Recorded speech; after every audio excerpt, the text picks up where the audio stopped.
might have too many vehicles. A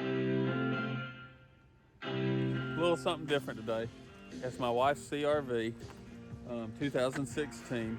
I went to crank it and it just goes click, click, click, click, click. We're gonna check it. Well, there's your problem, 11.72. So yes, we have too many vehicles. I got this NoCo GB40.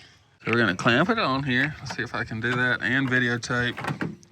It's asking a lot of me, guys. All right, got that on. Those little lights mean it's ready.